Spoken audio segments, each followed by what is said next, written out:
Today I'm recording from the Kane County, Utah Care and Share. This pantry has been implementing this program for several years now and has seen much success.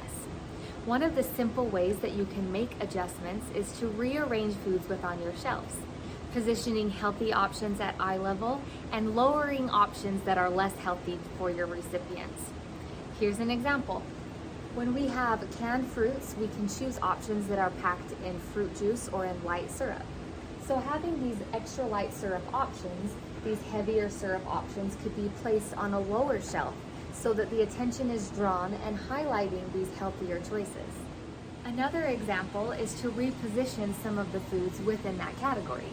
Black beans, for instance, you can focus on the low sodium options, bringing them to the front. This will increase their recognition and your recipients noticing the low sodium options being a better and healthier choice. This is a simple and easy way to make changes in your food pantry. Rearranging a few canned and processed foods can help your recipients to see that eating healthy can be simple, attainable, and realistic. We of course should never label foods as good and bad foods.